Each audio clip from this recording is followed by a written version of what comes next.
Hi, I wanted to talk to you today about a couple of things. One, everything on the fractal realms is a reflection of my spiritual beliefs. And those spiritual beliefs are such that I believe everything is in some sense alive. Everything shares some sense of consciousness. The universe itself, or the multiverse, shares some sense of consciousness. And there's many reflections, and all of them are different. And this goes to whether you believe in angels, or whether you believe in the psychic ability to reach out to the dead, or it also reflects to whether you can reach out to a structure or a house, or whether that house has memories and can be realized in some sense. But one day I wondered about, what about fictitious characters? Can a fictitious character also be reached out? Let's look at the Marvel Universe, for example. Somebody had this idea and created this thought form, and they expanded on that until that thought form had an identity, and that identity started to have adventures, and this thought form grew and grew, and then more people became aware of it over time, and more and more and more, and then it became movies, and people became completely engrossed in those characters. And what I'm saying is that somewhere in this multiverse, those characters are conscious, they're aware, and they exist. Now, I'm not saying they exist in the same kind of space as we exist. I don't know what kind of space they exist in. I don't know what kind of reality theirs is, whether it shares the same physical characteristics as ours. But I do believe that somewhere, that even a fictional character can be reached. And so I thought for Halloween today, I don't actually know today's Halloween, but whenever you're seeing this, I believe that I would try to reach out to a fictional character in the spirit of Halloween and have some fun. And so today I'm going to reach out to the character Cthulhu by H.P. Lovecraft. Hi, I'm Joe Shepard, and this is the Fractal Realms.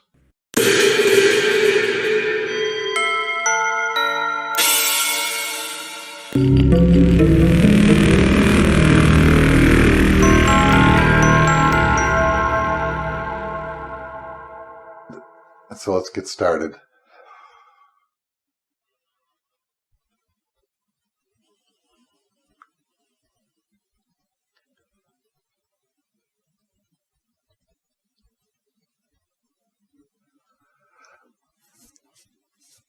I'm moving through a tunnel. It's almost like big brushes on each side of me, spinning, almost like a car wash.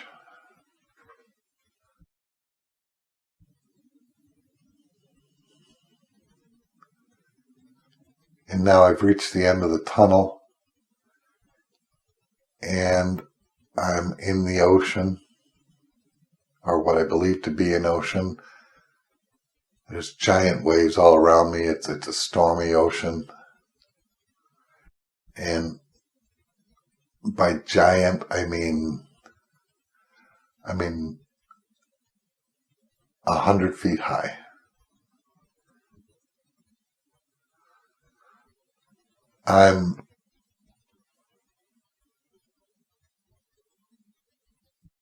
The sky is dark and cloudy. I'm not seeing anything unusual. Well, I see a dark and stormy ocean with a cloudy sky, but it's not, there's nothing happening. No, Other than the turbulence, there's nothing, no characters or anything appearing. And now I'm submerging. And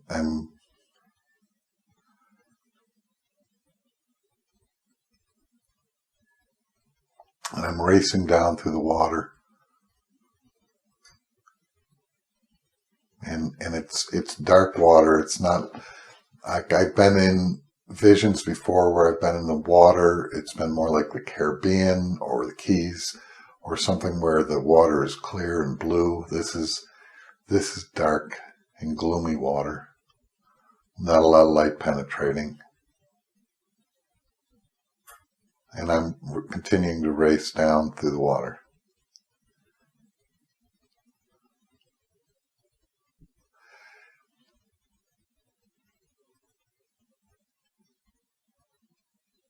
And I've reached the bottom. I can see, but not real far. There's a rock structure in front of me.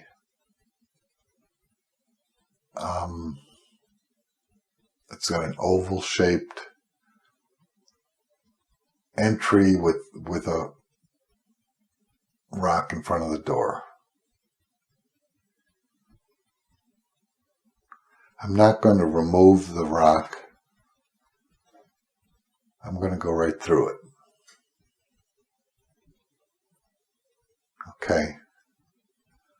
So as I'm passing through it, it's like I can feel an energy running over me, and it's as if I'm passing right through the rock. And now I'm on the other side, and I'm in a cave, and it does appear to be dimly lit, although I can't quite tell where the light's coming from. It's sort of an eerie green glow.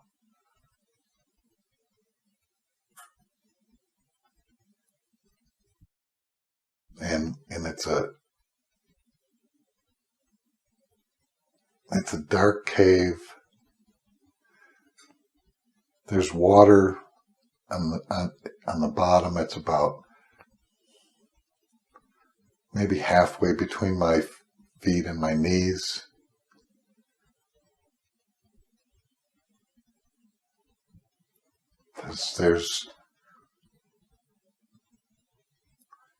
There's creepy things, crawly things on the walls, maybe like centipedes, giant centipedes. I'm going to go deeper into this. And it's not a straight path. It's like moving. You move so far, then I have to go down.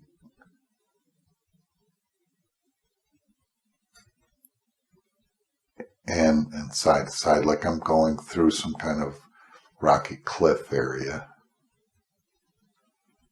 But it's still only the tunnel's only the size of what you might think a big cave.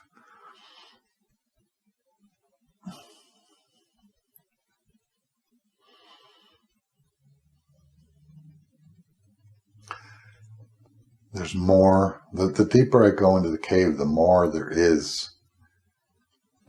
The nastier the walls are becoming, like almost like a slime. Almost like a slime that's moving. Like a slime that's alive.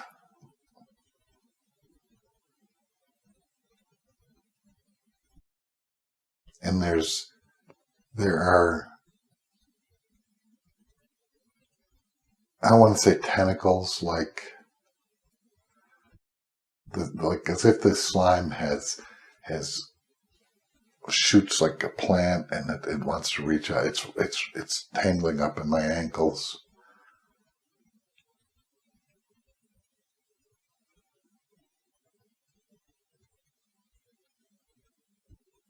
And now I've come to a door.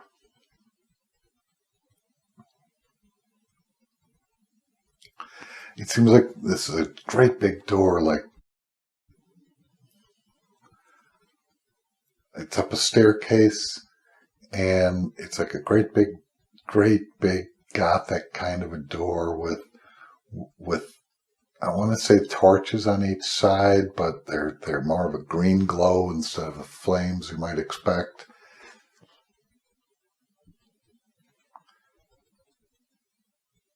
And I see gargoyles.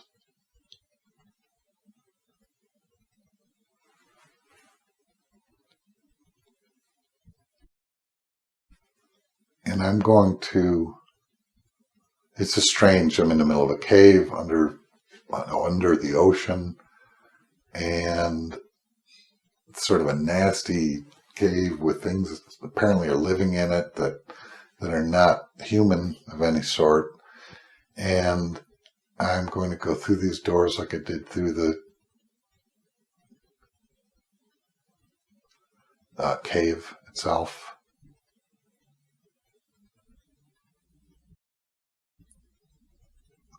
And now I'm in what is a much larger cave, football stadium sized. And there's rubble, like there was a city,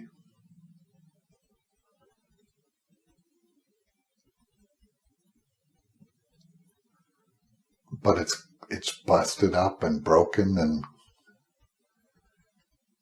like an avalanche or earthquake or something that broke it all up.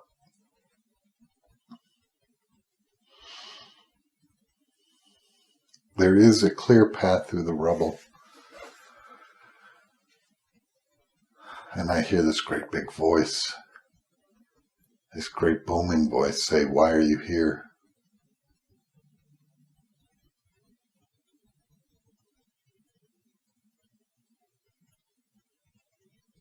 And I say, "I'm here looking for Cthulhu."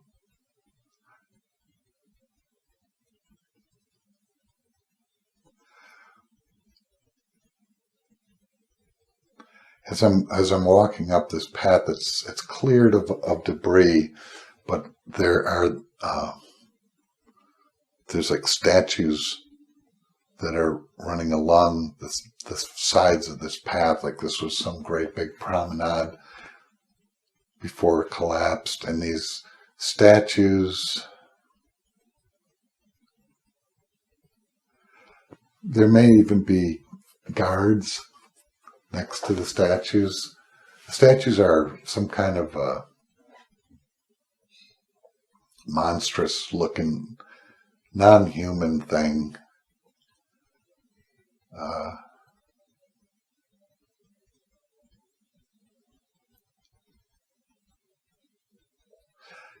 The thought that comes to my head is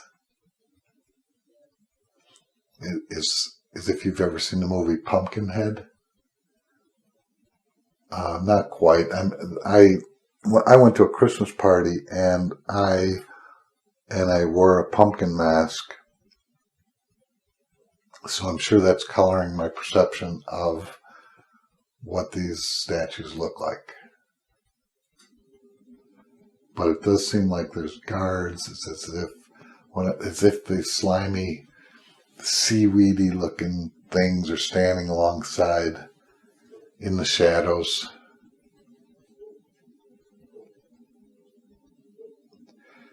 They might be ushering me along the path. And I hear the big booming voice again, "Why are you here?" And I say that I seek Cthulhu.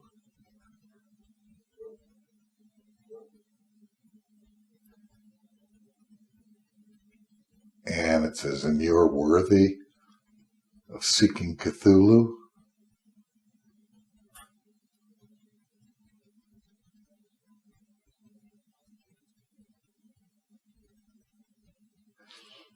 And I respond,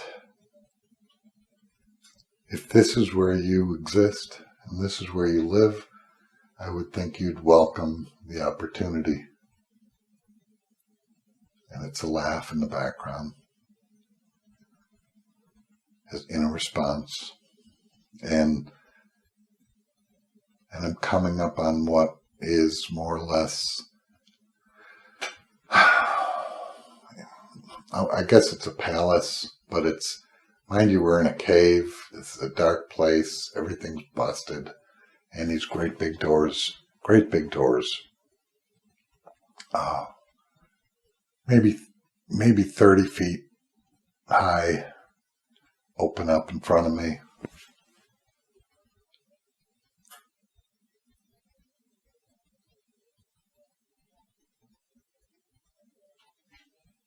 What gives you the right? What gives you the right to be here?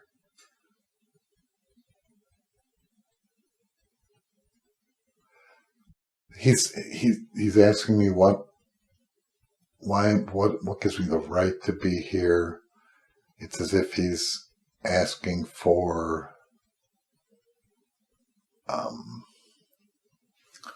some form of gift, some sort of homage, some sort of praise of his importance. I'm here.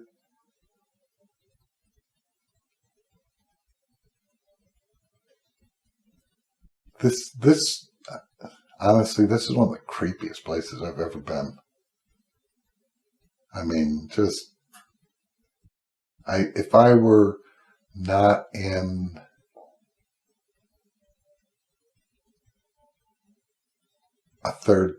another dimensional space, I couldn't be here.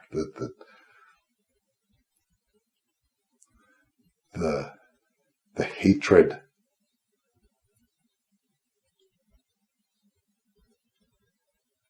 the danger, the sickening hatred is so thick here that I couldn't be here. And I'm seeing a great big light.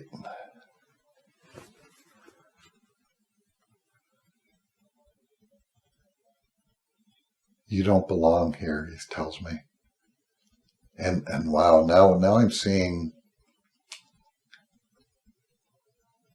It's hard to, at first I thought it was some sort of jellyfish thing. But now I'm realizing I think I'm looking straight into the pupil of an eyeball.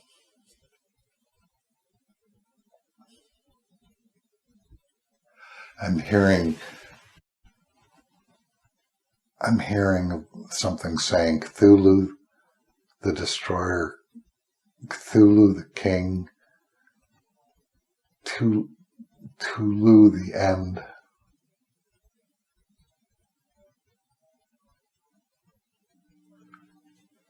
All right, why don't I just ask a question? Cthulhu, I'm feeling hatred. I'm feeling like you would step on me in an instant and crush me. Why do you feel that way? What drives this? You are filth, you are corruption, you are invaders of the world, you are cockroaches.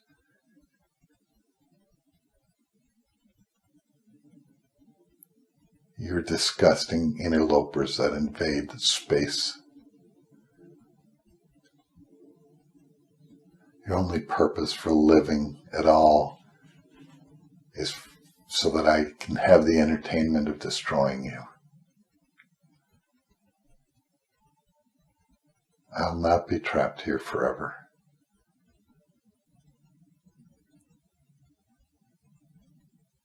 And you'll regret everything. You'll regret existing.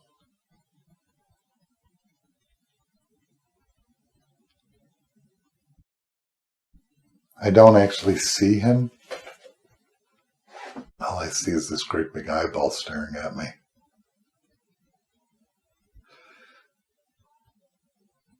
Why,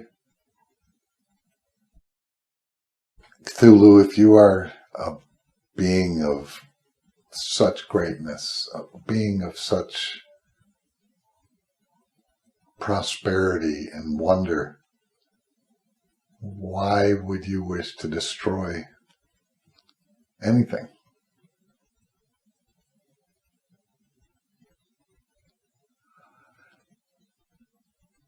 I can feel him like grabbing onto me and trying to crush me.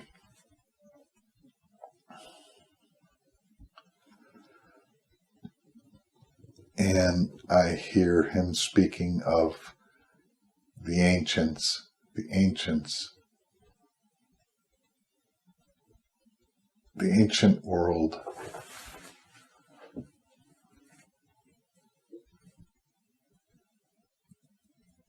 Why you described us as corrupt? Why are we corrupt? He says, look around you. Look around at what you've done. Look at the filth.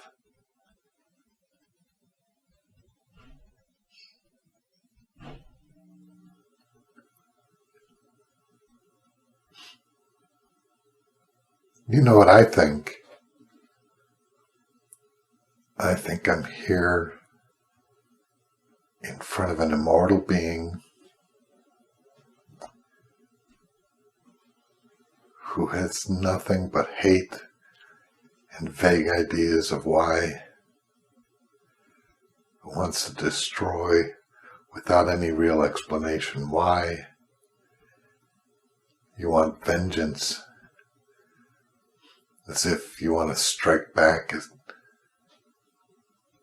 at the things that hurt you or entrapped you, and you're in this trap of your own making. To collapse city from your own violence.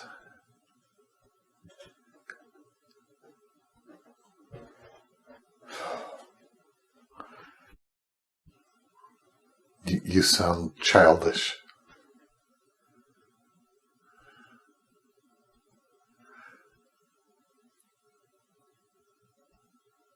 Wait a minute. You do sound childish. Like a child who hasn't gotten his way. Or a child that was abused, bullied, who creates a character or an entire world of characters whose sole purpose is to achieve retribution, vengeance. You can't hurt me because I'm so big and bad that I'm going to destroy everything.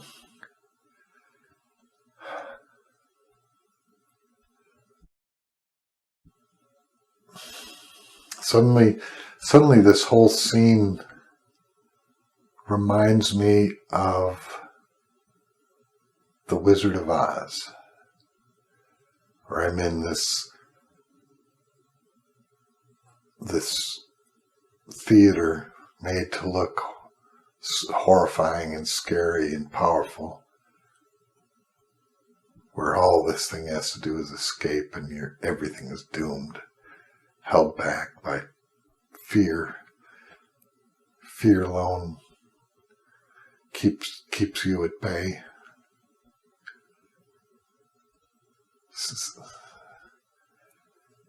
So the question is, what's behind the curtain?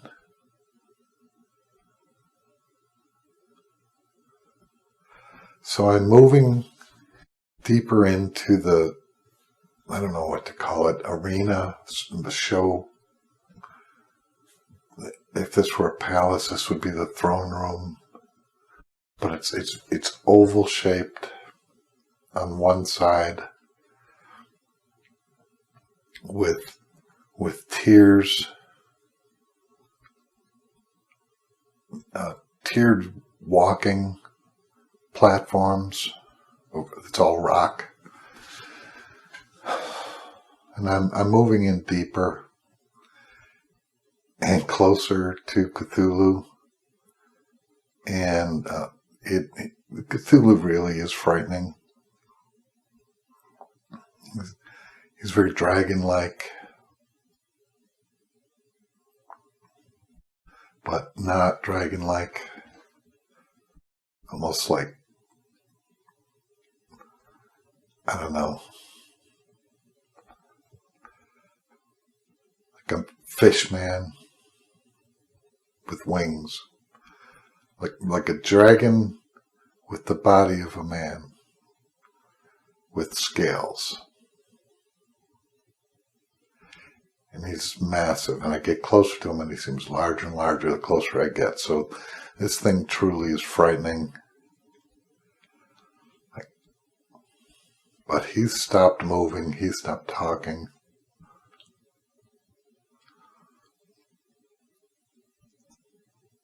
And I'm going behind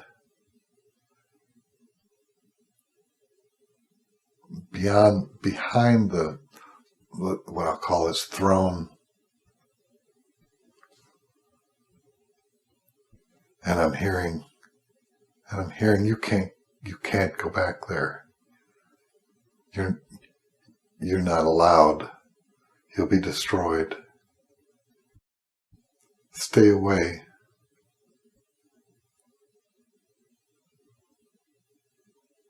I don't want you here.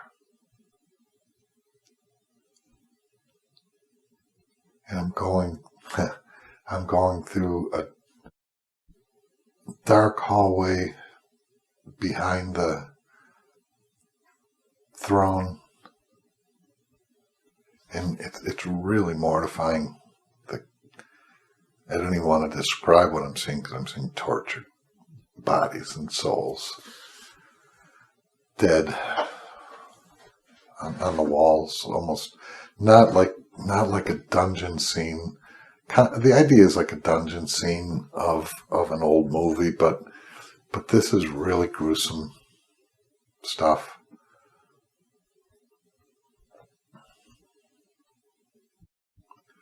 And I reach the end of the hallway and it's dark.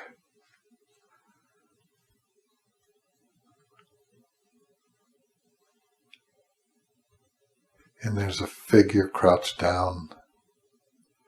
Very difficult to see. It's like a dark space and the figure's entirely shadow.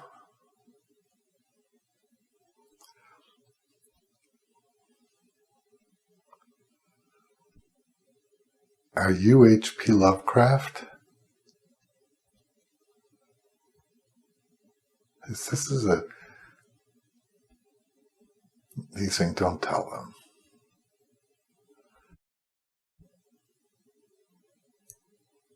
them. This is a distraught child. He's just saying, you can't be here. You're not welcome. Go away.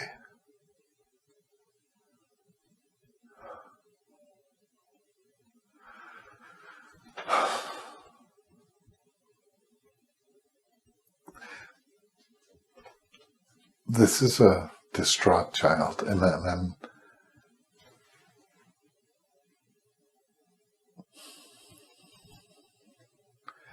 I'm trying to understand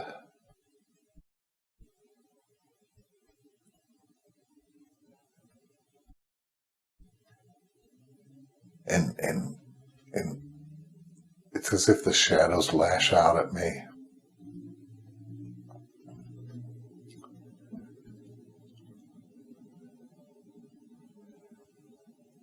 Trying to conceal the child who apparently is in pain.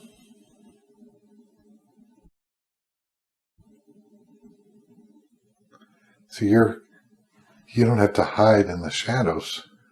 You're famous. You're famous. You've written works of art that will last for hundreds of years.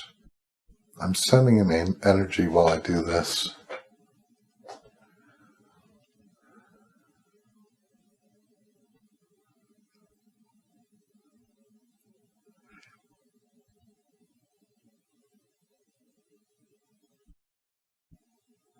And while I'm doing that, the environment's changing, the scene's changed, and I'm in an older an, an older room, an older space. I don't know, probably a bedroom.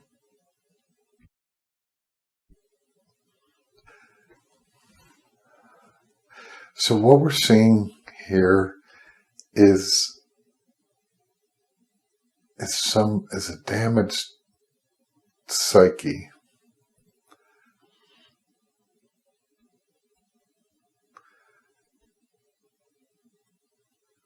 I'm not sure damaged from what. It's kind of being, there's a lot of walls involved.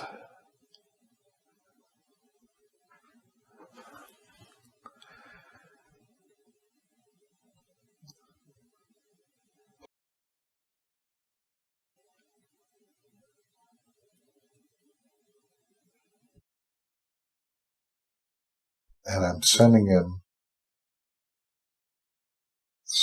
healing and trying to calm him down, telling him it's okay. It's okay. You only need to be you. If other people don't like you and don't like who you are, and well, let them follow their own path, because your path is an amazing path. It's a path that's way beyond what the average person is able to consider.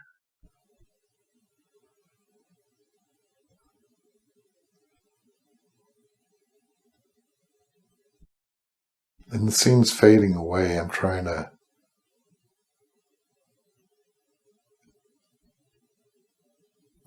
to continue sending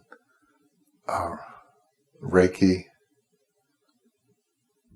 You're going to be okay. You did great. You do great things.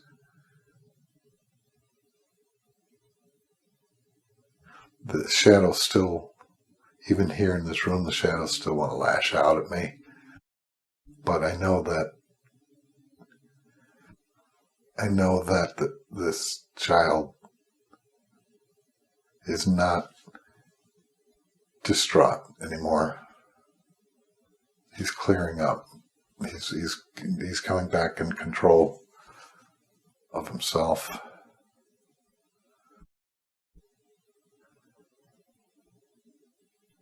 It's the vision's ending. So that was kind of amazing. So I went into a horrible dark place. Probably the darkest.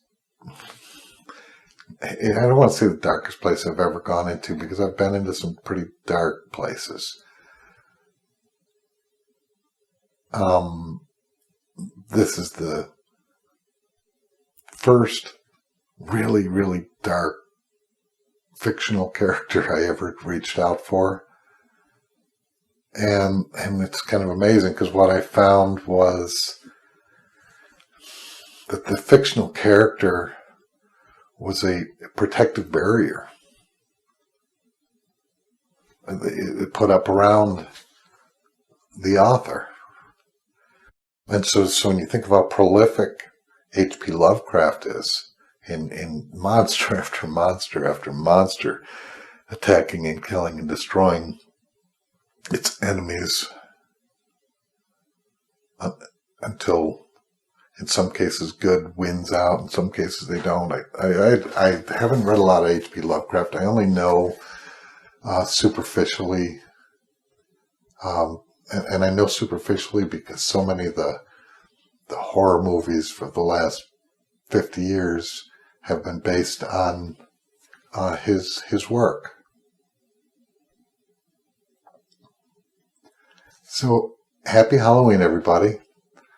If you liked the experience, please feel free to jump in and subscribe. I can use your help. Don't forget to hit the like button. Really happy holidays, happy Halloween. this is, I'm so glad to have been able to share this with you. Thank you so much.